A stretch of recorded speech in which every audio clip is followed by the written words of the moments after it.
Yeah, this is Arthur Doohan. I, I hope I get this right. I think it's engineer by trade. Engineer by training, a banker by experience, and an IT consultant by choice. Okay, there you go. And Arthur is going to be talking to us about the bias of this system towards bubbles and inevitable crashes and so on. So, thanks for the invitation to, I'm starting at the bottom actually, thanks for the invitation to FASTA and to Sensible Money for the invitation here. I should just add a caveat that there's quite a bit of things that, my presence here doesn't mean I endorse everything about Sensible Money's and FASTA's analysis, particularly Paul's. There's still a few gaps between us. The thing that we do absolutely agree on is that the current system is not fit for purpose, and I'd like to explain why it's prone to, I'm hoping to explain a bit about why it's always prone to bubbles and busts, and some simple things we can do to change it. Just to go back over me, an engineer by training, so I did economics and engineering, mainly engineering, down in Trinity, and got employed by a bank fairly shortly after that. They moved me to London, and I have 15 years capital markets trading experience under my belt during the time of Big Bang and the introduction of derivatives. I've written software for arbitrage pricing. I've run arbitrage pricing programs. I've traded professionally and at wholesale amounts for my own budget. Every single asset class apart from spot foreign exchange and shares. But debts, bond, money, lending, short-term forward foreign interest rates, bonds, bond options, emerging market bonds, distressed sovereign bonds. Managed to cover quite a lot in a short space of time. I left banking by choice when I was made redundant by Chemical during the Chemical Chase merger. That went on to be the JP Morgan Chase entity. They paid me a lot of money, and at that stage I decided, well, they paid me money to go away, and I decided to stay away because I no longer wanted to be a professional gambler with other people's money. And I've done a few things since then, but mainly I describe myself as an IT consultant. For the last 2 years, I've been lobbying government about a change to a solution to the negative equity crisis, which I think is the biggest single problem we have. And I got it as far as the General Secretary of the Department of Finance's desk, who told me that it was a very nice solution, but it didn't suit the strategic interests of the banks, so he wasn't going to do it. So now you know, well, that was the moment I found out exactly who the country is being, in whose benefit it's being run. I'm going to try and talk for about 20 minutes on some slides that I have, and then I'm open to 10 minutes of questions. I'm happy to take questions outside my own talk, so if you have questions about LIBOR or derivatives or bonds or default in general, I'm more than happy to address those as well. So, what is it with banks? Anybody can lend money and anybody can borrow money and anybody can take a mortgage, okay? So what is it about a bank? What makes a bank special? The only thing that makes a bank special is the right to call itself a bank. Functionally, that's the only difference, okay? I can borrow money from anybody in this room and promise to pay you interest. I can lend that money to somebody else and charge them interest. And I can take a security on the home of the person that I lend that money to, and I can execute my right to take over that property if the other person fails to do it, fails to make the repayments to me, okay? That's exactly largely what banks do. They've grown to do many other things as well on top of that, but fundamentally lending against security is what a bank does, and any person can do it. So the functional difference is written into law, and that is that there's 1 or 2 reserved words in the Companies Act that you may not put in the name of a company that you form. And there's personal legislation that says that you cannot call yourself a bank, okay? So that's basically what it is. So what is the principal function of a bank, in my opinion? The principal function of a bank is to return the depositor's money to it, hopefully with the promised interest, okay? And that's congruent with how banks evolved. Okay? The very short version of how banks evolved is that people were, in the 14th, 15th century when they started, were not comfortable holding on to their own cash or their own highly mobile assets, jewelry, whatever it was, and they started leaving it with their local goldsmiths. So goldsmiths, which you merged into banks, took deposits before they made loans. The next thing that happened after that was that instead of people going in and retrieving small amounts of their money from the bank to settle their quarterly debts or whatever it was, they started writing notes of instruction to the goldsmith to say, would you please pay Mr. Smith 20 florins to settle out the piece of land that I bought from him, or whatever it was. And that rapidly turned into checks. And after that, after they've been doing that for a while, the goldsmiths copped on to the fact that they were busy making payments, they were getting paid to make these payments, but they found that they had a lot more cash on their hands than they were actually making payments for. And that was when they started to make loans. And that's when we started to get into trouble, because the goldsmiths weren't very good at making loans. Nobody's very good at foretelling the future. And so some of the loans wouldn't come back, and very often they would try and make more loans than they had cash for, and that's where we got into the whole thing about leverage and bubbles and people chasing money that wasn't there. So why do people still put money with banks? Well, it's the old one, it's the security one. Nobody wants to have, if you have 50 grand lying around, or you have 10 grand, or you have 2 million, you don't actually want it under your mattress. You want it where it will be safely held for you. The other reason that you do it is you want a return. Now, as I said, I can lend my money to anybody else. Why do I lend it to the bank where they're going to pay me less interest than I can get when I'm lending it to somebody else? Very simply, it's the portfolio insurance thing. I don't know as much as the banker is supposed to know. I grant you they don't know an awful lot. At times, and it is a very speculative business that's inherently built into it, and we'll get into that in a minute. It's the fact that if I lend the money to the bank, I know that the money that I'm owed is part of a very big pool, and it's lent 20 million different ways. So statistically, I'm supposed to have a very good chance of getting my money back. It's the portfolios. I don't have the time or the interest, and I can't find 50 people to lend 1,000 euros to if I have 50,000 to lend, okay? And they have very little interest in borrowing 50,000 in individual 1,000 euro loans from 50 different people. Okay, so that's my take on the banks. How do banks automatically give us bubbles and busts? Well, first of all, let's know from the very get-go, there have always been speculative booms. There were speculative booms without banks, but banks certainly make it an awful lot easier, okay? The famous South Sea bubble, there were no effective banks in the economy at the time of that. And people always, you know, you've heard of the book This Time is Different from Rogoff and Reinhardt. People always rationalize themselves. Either bankers convince you or the business people do, but people are always happy to convince themselves that this time is different, okay? It's either there's something fancy about the way we're doing banking, so we have really fast computers, or we have computers for the first time, or we have a much bigger bank, so the risks will be less. The other side of the coin is you get people talking about borrower innovation. So, oh my God, we have these things called trains. It's going to change the world. So we invest heavily in trains. So that's an innovation, a borrower innovation. There was a huge speculative bubble over radio when they first invented radio and started setting up radio stations all over the United States. In our own lifetimes, we've seen the dot-com bubble, which said, you know, the internet was going to change everything. And just recently, just after that, then we've had a property bubble where we all managed to convince ourselves that property was only going to go up in value forever and ever, okay? It always comes to a bust. But internally, people, for a short while, can convince themselves that everything is only going to go one way.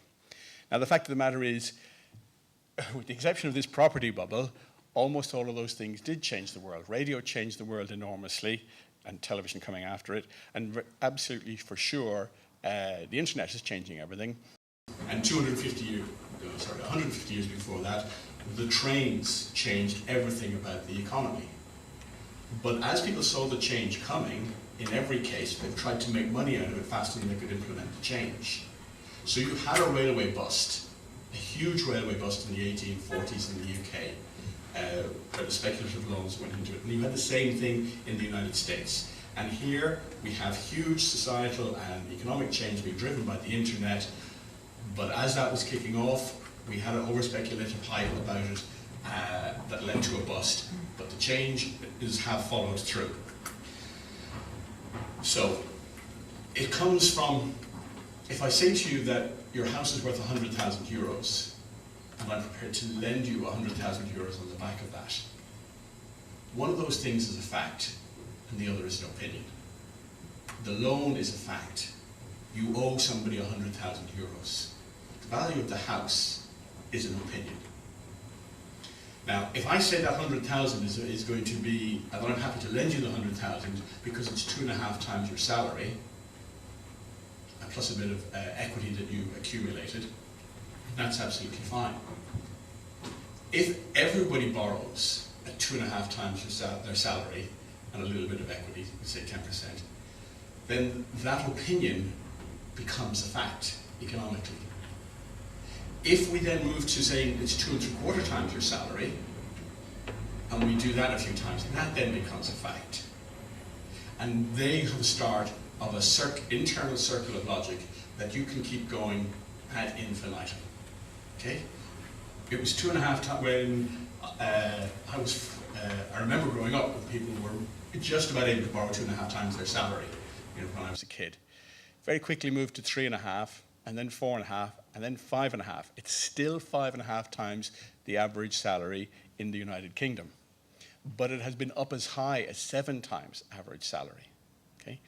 And that process is just a self-generating one, and it keeps going until it runs up against some external fact, and it always does. And it is exactly the same thing for a bank. If I come to a bank and say I have 10,000 euros in saving and I'm making about 30,000 a year, and they say, well, our multiples are 3, then there's 90,000 plus 10, I will lend you 100,000 in a mortgage.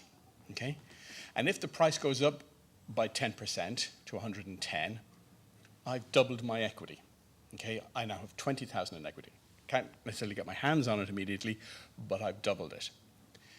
If a bank has 10 million in equity and it borrows another 90 million from other people, okay, it can lend out 100 million worth of money.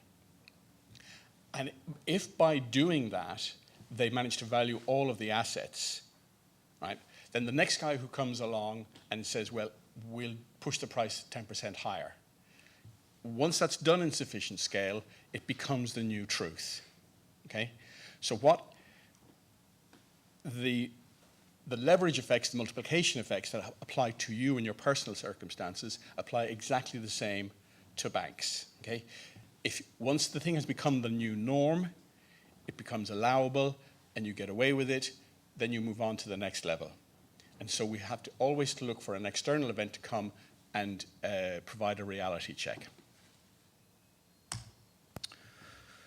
I got into trouble for this first sentence once before. A female journalist took grave exception to it. But bubbles need pricks. I'm really sorry about it. That's exactly what happens. It comes up against a sharp and unpalatable object, which undoes it. If bubbles don't meet external realities, they can go absurd, okay? The most famous one was the Amsterdam tulip bubble, where one tulip was deemed at the peak to be worth the price of 2 ships, 2 ocean-going vessels of the day. So I mentioned the South Sea bubble before, where people were able to borrow money in London on the strength of a venture whose object was not to be disclosed to the borrowers. Okay, and people managed to raise, very large amounts of money on that one. The tulip bubble, I just mentioned the dot-com bubble, and just recently we're still living with the effects of a global property price bubble. I'm still not quite sure what caused the burst of the dot-com bubble. I know exactly what caused the bursting of this property price bubble. We had a situation where the market had been pushed to extremes, and people who had never got mortgages before now had them. And particularly in the United States, these mortgages were very rapidly packaged up and sold on from the originators. As they were reaching down into the extremes of the property market and monetizing assets that had never been monetized before, they were selling to quite vulnerable people who had low-grade jobs that were quite volatile, and those people usually had very high commutes associated with their jobs. So they were taking a temporary job in McDonald's, getting fired from that or losing it or whatever, and taking a job 20 miles further in a different direction down the road with Costco or Target or something like that. And they were at pretty extensive margins on quite low assets. And what happened was that when the oil price spike in the summer of 2008 came along, these people suddenly found themselves paying $6 a barrel for a gallon for oil at the pump in the United States, where traditionally it had been, it was $5.50. Traditionally, they were used to paying $1.75 to $2.50 for it.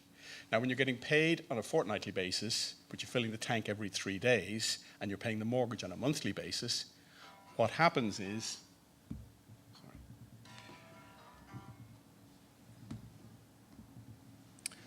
that you get to the end of the week and you refill the tank, and you're on a very tight budget, and you get to the end of the month and you keep filling the tank because you have to go to work to get paid, and you start missing the mortgage payments.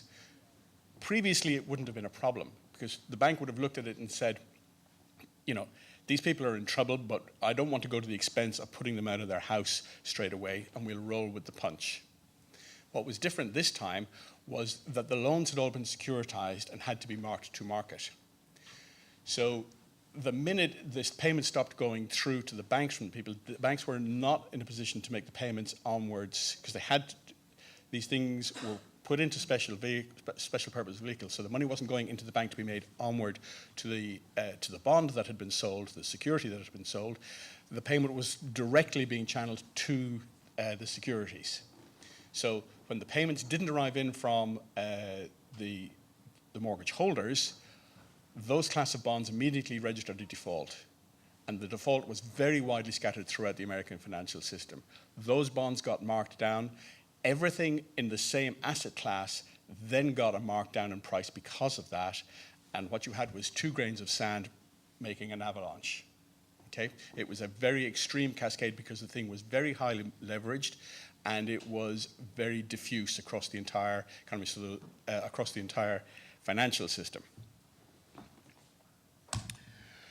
So there were extreme structural flaws in that bust, and there are structural flaws all the time in banking. I'm just going to go through some of those and then hopefully get to some. I'm going to have to speed up a little bit. In other financial markets, in the stock market, in the bond market, in derivatives markets, you have what are known as exchanges. Okay? The transmission of risk is separated from the assumption of risk. This is why we have a stock exchange. We want to be able to trade these instruments without being dependent on the actual stockbroker. So the stock exchange, the futures exchange, all of these, the oil exchange, the commodities exchange, are never holding the assets themselves. They're holding the obligations. And they exchange money for the assets, and they make sure all those payments goes through. But the the risk holding process, the business of holding stocks and shares, is done by the brokers. But when they come to trade, they trade through the exchange with another broker, and the business of the exchange is to make sure that the exchange goes through. What we have in banking, where we have banks that both make payments and advance loans, is a historic accident. It's a conflation of those 2 separate activities. In banking, there's a department that runs the clearing system, and there's a department that runs credit. There are other departments, but those 2 things are owned by the same entity. We've all had experiences of ministers of finance and Taoiseachs running around saying, your ATMs will be shut down in the morning. This is the reason why. We allow the historic anomaly, it's just because they evolved that way, of clearing banks. Not every bank is a clearing bank. but there are a few banks that are. And to me, that's the biggest single fundamental risk. The payments mechanism, the principal payment mechanism that we use, is owned by the players. Okay? It's a simple matter. It's two completely separate lines of business, and it will be complicated to, it will be awkward. It won't be particularly complicated, but it will be awkward to extract the clearing system from the banks. The other thing that has happened is we've seen a massive concentration of banks. So we have all of these too big to fail and they're consequently too big to jail banks. Okay? And that is something that we need to move away from. In this country, the Minister of Finance has taken 4 corpses of banks and made 2 Frankensteinian monsters of them. Okay? We have made the situation worse. And in every country in the OECD, the situation has got worse. We have much fewer banks now than we had before. So the risk is much more concentrated in a very few institutions. 15 years ago, there were 30 to 40 very large banks in the United States. There's now only 8. Okay? Andrew Haldane, who is one of the deputy directors of the Bank of England, is a great public communicator and a strong independent voice. And he has a research department is one of his responsibilities in the Bank of England. He recently came out with a paper that shows that the too big to fail banks receive an implicit subsidy from the government through the presumption that they will always be bailed out, which allows these very large banks, which are actually more complicated, very much harder to manage, much riskier, and because we know reward follows risk, that they should actually cost them a lot of money to borrow money. There's actually an implicit money that allows an implicit guarantee, implicit subsidy from the implicit guarantee that allows these large organizations to actually borrow much more cheaply than the equivalent small bank, and small banks are safer for our economy. And then the final problem is the deposit guarantee, which I would argue it started out as being a good idea because it was meant to encourage people that the government would stand behind the banks and therefore their savings were safe with the banks. In the 40s and 50s, that was very true because the banks were not particularly internationalized. And so you had states standing behind large numbers of small banks whose securities were always within the state, within the jurisdiction, or very largely within the jurisdiction. So the state was guaranteeing assets that it had control over effectively. With the internationalization of the banks and the growth and scale of some of the banks beyond the scale of government, what you had was the lunatic situation of the Irish government guaranteeing a bank that was 3 times its size, 50% of whose business was international. Okay? So you were issuing, the insurance corporation was smaller than the risks it was insuring, effectively. Okay? So the old-fashioned deposit guarantee thing is an implied put that the bankers have that allows them to get themselves into trouble at any scale on the assumption that somebody else will bail them out. So I think we need to do away with that. My point of view, I'm a capitalist. Okay? I think people should be free to do what they want with their assets.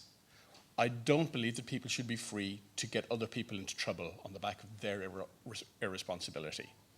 Okay? So I think speculators should be free to speculate, and I think savers should be free to save, and I think gamblers should be free to go to the dog track.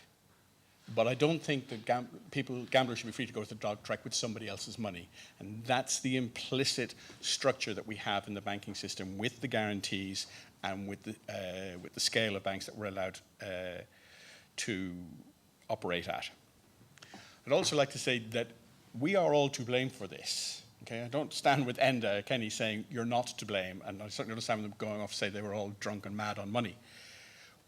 But this is the system that we endorsed. Okay? This government, the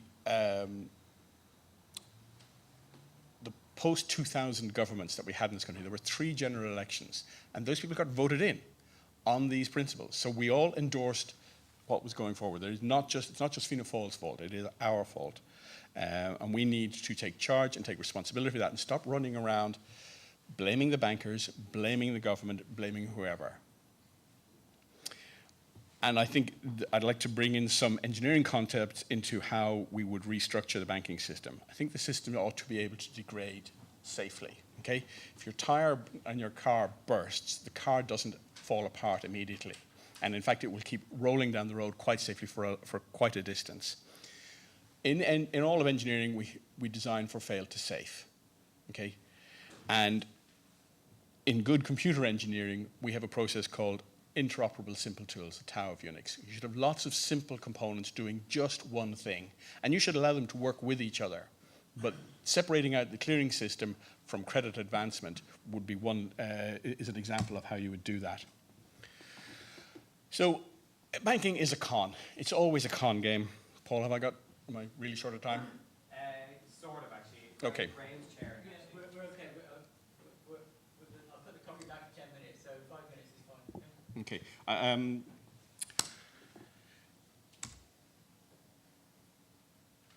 Yeah. I don't think there's...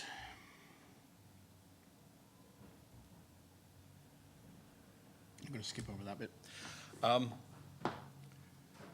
Banking can be safe, but the way we're doing it is incredibly unsafe at the moment. It is historically prone to booms and busts and always has been. But the way we're doing it now is worse than any way we've done it before. And we need to make some changes if we're going to avoid seeing the same thing happen again. We need to force our banks to be smaller. It means breaking them up. We need to simplify banking. I think we should take the payment system away from the clearers so that nobody can run around and threaten us with the ATMs shutting down. The experience of Cyprus, where the economy has effectively been destroyed not by the deposit cut, which was incredibly painful, but by the fact that the payments mechanisms were shut for 2 weeks, means nobody's trading anything anymore. Okay? So those payment mechanisms need to be kept up. The banks have been very successful at lobbying the banks to reduce the payment mechanisms. So for instance, we have a very weak post office gyro system, whereas that used to operate as a parallel payment system, and that should be brought back and reinvigorated. Again, with simplifying banks, I don't believe that banks should be allowed to run credit card operations. The credit card operations should be like Capital One. They should be independent organizations, because they're credit advancing organizations as well, and they should be borrowing their own funds. But they would then operate, if there was a problem with the banks and with the gyro, you would still have credit cards, and so you would still have, you'd have a third parallel payment mechanism there. And lastly, I would like to see the guarantee scheme changed so that the banks were only allowed to secure themselves on assets within the jurisdiction of the guaranteeing state. Okay? So if they still wanted to lend 20 million to buy an office block in the UK, they'd still be able to do that, but they wouldn't be able to take their security on it. They would have to find the borrower to have an equivalent asset within the Irish government's jurisdiction, or similarly, the UK would not be on the hook for foreign assets. And the biggest single problem we have in this country is that at least half of Anglo-Irish's balance sheet was lent offshore. So we had the ludicrous situation where the Irish taxpayer is on the hook for German bankers speculating, British bankers speculating on the price of German hotels and Dutch shopping centres on money that was funneled through Dublin. I mean, if we had built those hotels, we're paying for an awful lot for hotels that we did build in this country, but we have those hotels, we got those jobs, and those assets are here. But there's no moral obligation, there should be no moral obligation on the Irish people to pay for the mistakes of people who were speculating with foreign money on assets that were, in a third country. That's lunatic as far as I'm concerned. And I'm surprised that people are putting up with it. I think that covers that covers that as well. Any questions? Yes, sir. Are booms and busts not to the advantage of people in the stock exchanges and their friends, financiers, and banks? Well, bankers and financiers always make money. Yes, I agree with you, because it's all about their business is turnover. Yes. So as long as they're left in business, whether it's going up or down, they're making money on the spread, on the margin, on the amount of turnover. They prefer booms to recessions because there's more turnover, but as long as you're leaving them in business, yes, they don't care whether it's going up or down. As a trader, I never cared whether it was going up or down as long as it was moving. Yeah, that's part of the problem, isn't it? That invested interest in the volatility of markets just skews the markets themselves. Yes, absolutely. It's a horrible driver of excess, and it leads people into just playing games in markets, which is something I used to do. I smiled when you said you're surprised people are putting up with the covering deposits of foreign. I don't know the terminology, but I mean, obviously, if you're saying that, you must. Do you have is there an alternative? Yeah, you default. You just say we're not paying anymore. Been done thousands of times. You know, people say, "Oh my God, Greece." You know, do you know how many times Greece has defaulted in the last 200 years? 6. Okay. Bankers love defaults. It's very painful at the time. What they don't like is a grey goo where you can't see what's happening. Yeah, go on. But isn't it also the case, and I'm not an economist, I mean, I'm pretty grand level on this, but is it not the case also that we're getting this bailout business, and Yeah, we're being sold our are chains. saying that when you don't, we are being told by some people that we don't get the Yeah. bailout if we default. Sure. Banks default all the time, companies default on bonds, and countries default all of the time. This country defaulted back in '93. We didn't default on our bonds, we just decided to change what we were paying, what we were prepared to buy our own punts back at. Okay? But to the guy who was invested in punts in sterling or Deutschmarks, the Irish unilaterally decided that we were not going to pay 100 cents on the dollar, we decided to pay 95 cents on the dollar.